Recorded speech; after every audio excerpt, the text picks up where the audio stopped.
तो चलिए बच्चों, आज का जो हमारा पहला क्वेश्चन है इस पीवाईक्यू सीरीज का। को क्वेश्चन क्या बोल रहा है बच्चों? आपका क्वेश्चन बोल रहा है, let a function F of X is the condition must be given X if X less than zero then is working minus three A X square minus two, and after that X is greater than zero then working A square plus B X. Okay बच्चों, उसके बाद ये बोल रहा है बच्चों कि differentiable है ये फंक्शन। डिफरेंशियबल, डिफरेंशियल का मतलब होता है ये कंटिन्यू भी है। अगर एक फंक्शन डिफरेंशियबल होता है कंटिन्यू प्लस डिफरेंशियबल, ठीक है जी। उसके बाद बोल रहा है X belongs to R where A greater than zero. Condition given है बच्चों कि ए हमेशा ऑलवेज ग्रेटर देन है वन से, और B belongs to R if the area of the region enclosed Y equal to F of X and the line Y equal to -20 and is alpha plus beta root three form में। अगर आप इसको enclose करके area निकालते हो बच्चों, तो वो आपका क्या आता है, वो जो एरिया आता है वो alpha plus beta root three form में आएगा, और उसमें को अपन को चाहिए तो फिर अल्फा प्लस बीटा की आपको वैल्यू चाहिए, ठीक है जी। चलो तो इसको स्टार्ट करते हैं। सबसे पहले तो बच्चों आपको ए और बी का वैल्यू निकालना होगा, क्योंकि ये इसमें अगर वैल्यू निकालोगे तो पुट कैसे करोगे? तो एक हिंट इसमें गिवन है, डिफरेंशियबल है और कंटिन्यू है। तो कंटिन्यू का मतलब आप जानते हो कि एल एच एस किसके इक्वल हो गया? At x equal to one पे L H S R H S के इक्वल हो जाएगा, ठीक है जी। तो मैं direct x equal to one निकाल देता हूँ, और ये कितना हो गया बच्चों? एक्स की जगह मैं वन पुट कर देता हूँ फंक्शन में दोनों तरफ, और इक्वल कर देता हूँ। एक इक्वेशन ये आ गई। अब दूसरी इक्वेशन निकालने के लिए मेरे को क्या करेगा? डिफरेंशियबल है तो मैं डिफरेंशियबल करके इसको और फिर इक्वल कर देता हूँ, क्योंकि डिफरेंशियबल भी है, ठीक हो। तो मैं थ्री एक्स स्क्वायर का differentiable, three X square minus two, इसका डिफरेंशियबल क्या होगा? और सेम ये D Y by D X at x equal to one, same D Y by D X of A square plus B X at x equal to one, ठीक है जी। तो मैं इसको डिफरेंशियबल करता हूँ। तो पहले मैंने डिफरेंस निकाला, तो बच्चों ये कितना आएगा? सिक्स ए एक्स, और ये जीरो हो जाएगा, इक्वल टू इसका कितना हो जाएगा बेटा? ये जीरो हो जाएगा, और ये ओनली प्लस बी, और मैं यहाँ रख दिया तो बी का वैल्यू कितना आ गया? -6 है, ठीक है जी। एक इक्वेशन मेरे को यहाँ से मिल गया कि बी का वैल्यू मेरे को गिवन है कि वो कितना है आपका, बी इक्वल टू -6 है। दूसरे वाले में पुट कर देते हैं, तो -3a plus two equal to A square -6 है, ठीक है जी। तो ए स्क्वायर माइनस और प्लस थ्री ए लेफ्ट इधर साइड में शिफ्ट करेंगे तो कितना हो जाएगा? प्लस हो जाएगा, तो ये थ्री ए माइनस का बचेगा ओनली, ठीक है। और ये -2 इक्वल टू जीरो। अब मैं ये क्वाड्रेटिक बन गई, इसके फैक्टर करूँ तो s-2,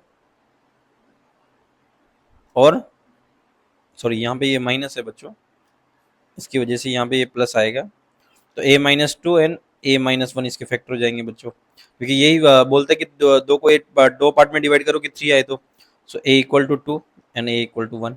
अब मैं वन को तो एक्सेप्ट करूंगा नहीं, क्योंकि यहाँ पे कंडीशन ऑलरेडी गिवन है बच्चों, क्या है कि a ग्रेटर देन जीरो है, तो a greater than sorry one है, तो a का वैल्यू कितना हो जाएगा? टू, ठीक है। a का वैल्यू आ गया, तो b का वैल्यू कितना हो जाएगा? -6 इंटू टू, यानी कि b का वैल्यू भी कितना आ गया बच्चों? आपका 12। अब आपका असली क्वेश्चन स्टार्ट होता है बच्चों। जो असली क्वेश्चन है वो क्या है?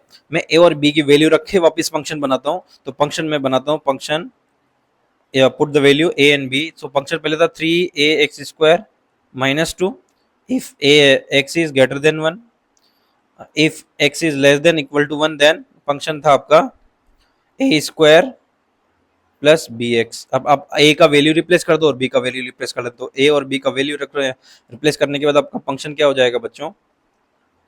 ये हो गया यहाँ पे थ्री ए स्क्वायर एक्स स्क्वायर। सो ए का वैल्यू टू, तो कितना हो गया? Six x square minus to, और ये कितना हो गया बच्चों? Four plus sorry the minus 12x, x less then one और एक्स ग्रेटर देन वन। इसका रिवर्स कंडीशन है बच्चों, ये लेस देन है और ये ग्रेटर देन है, लेस देन है और ये ग्रेटर देन कंडीशन है, ओके जी। अब और इसका और एक function X Y equal to -12 line इनका दे रखा है बच्चों। इनका आपको बाउंडेड एरिया फाइंड करना है, क्लोज्ड एरिया। तो मैं पहले ग्राफ बनाता हूँ। तो बच्चों मैं ग्राफ कैसे बनाऊंगा? ग्राफ का क्राइटेरिया क्या होगा आपका? जो ग्राफ होगा एक्स लेस देन पे आपका काम करेगा एक पैराबोला, और पैराबोला क्या होगा? -6 एक्स स्क्वायर -2।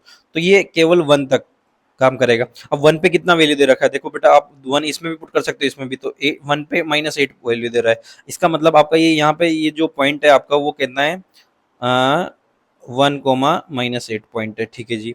यहाँ तक आपका पैराबोला काम करेगा। तो मैं पैराबोला का ये पॉइंट भी निकाल सकता हूँ, तो x इक्वल टू पुट कर दूं बेटा, यहाँ पे x इक्वल टू 0 पुट करने पे ये पॉइंट लेके 0, -2, तो आपका पैराबोला ऐसा बनेगा बेटा, ऐसा कुछ, ठीक है। और यहाँ पे एक लाइन भी बनी होगी जो कि आपकी y इक्वल टू -12 लाइन होगी, -20 लाइन। अब y इक्वल टू -20 पे कितना दे रहा है, तो ये भी पुट कर दो, तो 4 -12x equal to y equal to -20, ये इक्वल टू तो वही है फंक्शन, कोई भी फंक्शन अगर क्वाड्रेटिक है, सॉरी इसमें पुट नहीं करेंगे, ऊपर वाले में करेंगे, क्योंकि ये 6x² -2 ही तो पैराबोला है, और ये y इक्वल टू है, तो y का वैल्यू -20 पुट कर दे, तो x का वैल्यू कितना आ जाएगा, तो पुट कर दो -20, तो x का वैल्यू निकाल लो यहाँ से, तो x का वैल्यू ये माइनस माइनस प्लस हो जाएगा बच्चों, तो 6x² equal to 22, 6x² equal to 22, और x² इक्वल टू, सॉरी ये 18 हो जाएगा, 22 नहीं, सब्ट्रैक्ट होगा, 18 हो जाएगा। तो x² इक्वल टू कितना आ गया बच्चों आपका 3, सो x इक्वल टू +-√3। इसका मतलब है कि बेटा ये यहाँ पे भी टच करेगा, और ये जो पॉइंट होगा आपका वो होगा √3 माइनस का, बिल्कुल इधर इधर की साइड लेफ्ट साइड में नेगेटिव एक्स भी, और ये, और एक और पॉइंट होगा, बट वो किस पे होगा, एक स्ट्रेट लाइन पे। ये स्ट्रेट लाइन कौन सी होगी, ये स्ट्रेट लाइन होगी आपकी 4 - 12x बच्चों, y इक्वल टू, ठीक है। और आप जब इसमें पुट करोगे आप, तब भी ये भी यही आएगा, आप पुट करके देख लो कि 4 - 12x इक्वल टू वाई, और जैसे ही मैंने इसमें y पुट किया, 4x - 12x equal to Y, तो आपका क्या आ गया बच्चों, ये आ गया आपका y इज -12, तो मैं -12 पुट कर देता हूँ यहाँ पे, और जैसे मैंने इसको पुट किया, सॉरी -12 नहीं -20, और इसका x का वैल्यू निकालना, तो x का वैल्यू कितना आ जाएगा बच्चों, 20 + 4 डिवाइड बाई 12, इसका मतलब ये कितना आ गया, यहाँ पे इस जगह पे डिवाइड बाई 12, सो ये 2 वैल्यू आ गया। इसका मतलब ये कौन सा पॉइंट है आपका, 2, -20, ठीक है जी, आपका वैल्यू आ गया। अब आपको जो बाउंडेड एरिया निकालना है वो बच्चों ये वाला एरिया निकालता है, मैं बता देता हूँ, ये बाउंडेड है x equal to y equal to -20 से, और इससे पूरा ये वाला एरिया आपको चाहिए बच्चों।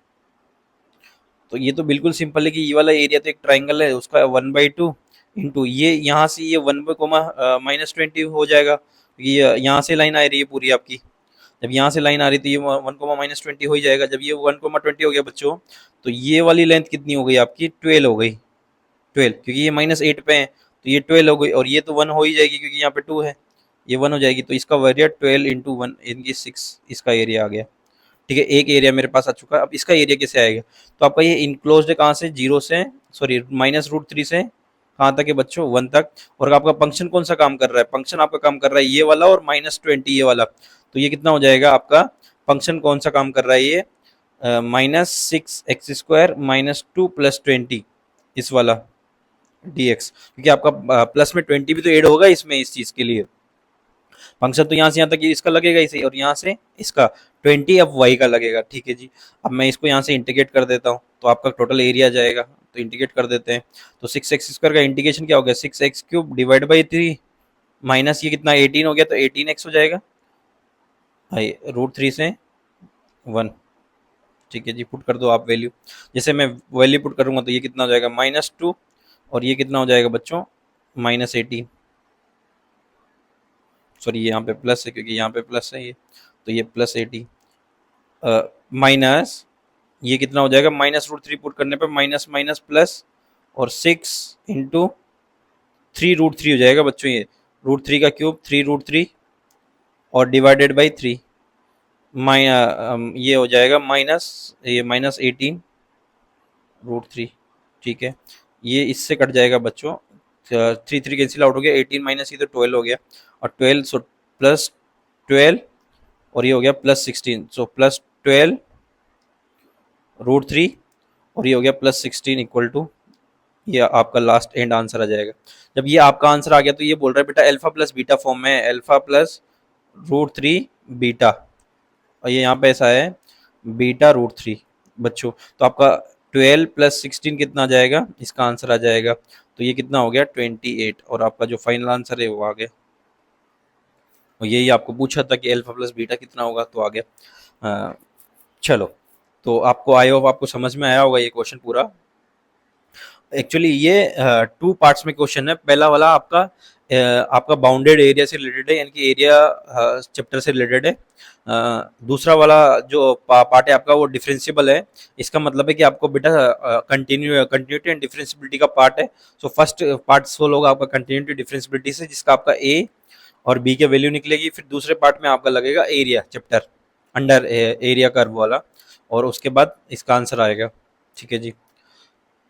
चलो दूसरे क्वेश्चन पे चलते हैं। दूसरा क्वेश्चन क्या बोल रहा है आपका बेटा, if sigma R belongs to 0 to 5, आपका दे रखा है 11 C 2R+1 up to 2R+2 equal to M/N answer आएगा इसका। जो लास्ट में आपका इसका आंसर आएगा वो M/N आएगा बच्चों। और ये आपसे पूछा है कि M और N का GCD मतलब ये लोएस्ट फैक्टर में कन्वर्ट होगा, तो M-N का वैल्यू पूछा है। ठीक है जी। तो मैं इसको एक बार ओपन करके देखता हूँ। तो मैं 11C एक बार R की वैल्यू 0 रखूंगा तो बेटा ये ऊपर वाला 0 हो गया, तो ये 1 हो जाएगा।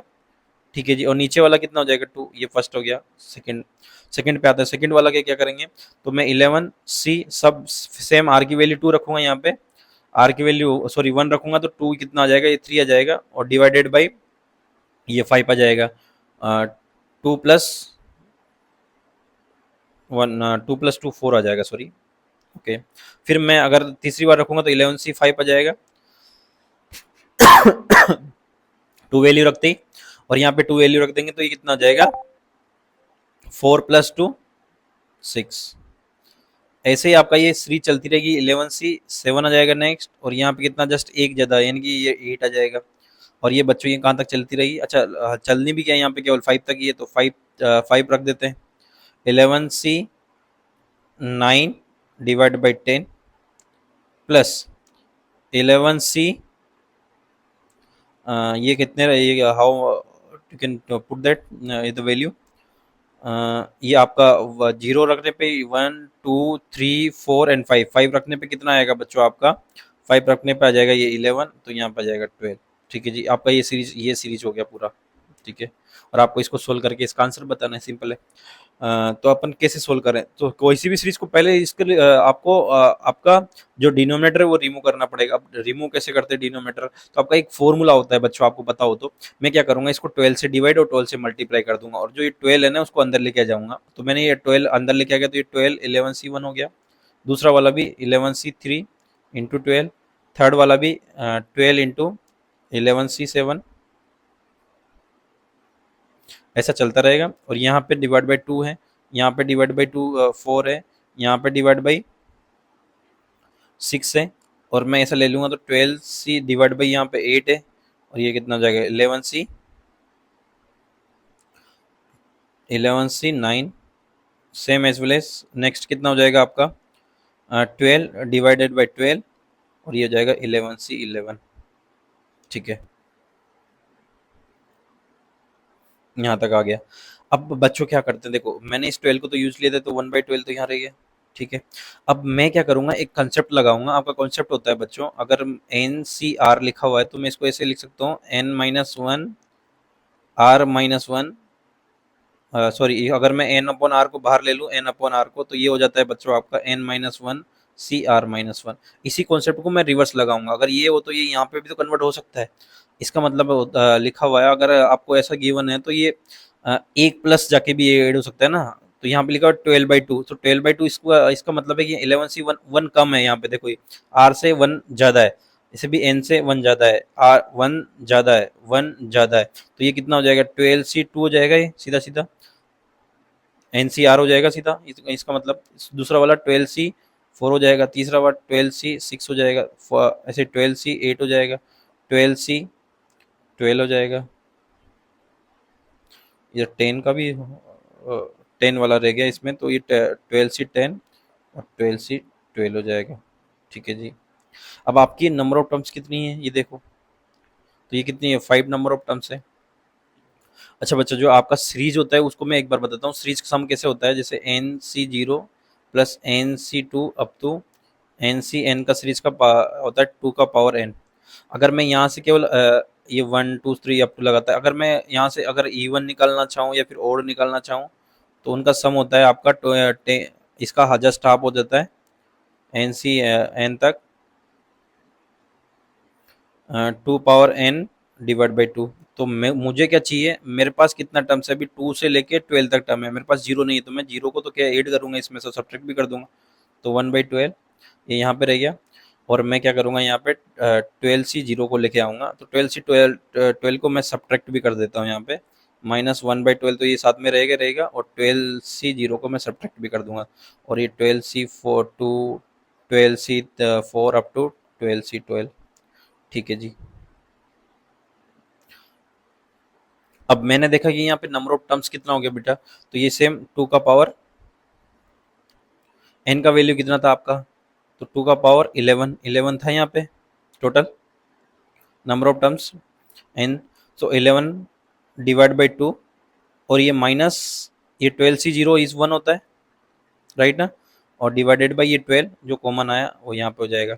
तो कितना हो जाएगा बेटा आपका, 2 का 2 टू पावर सॉरी ये 12 हो जाएगा बच्चों आपका, क्योंकि 0 to 12 है ना आपका, तो एन का वैल्यू अब 12 हो गया इस कंडीशन की वजह से कि ये 12 तक पहुंच गया।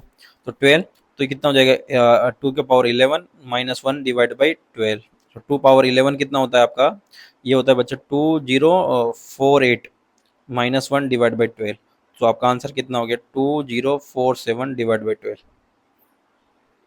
आई होप आपको समझ में आया होगा। ये एक कॉम्प्लेक्स नंबर का क्वेश्चन है, केवल कॉम्प्लेक्स नंबर की सीरीज है जिसको आप सिंप्लीफाई कर सकते हो।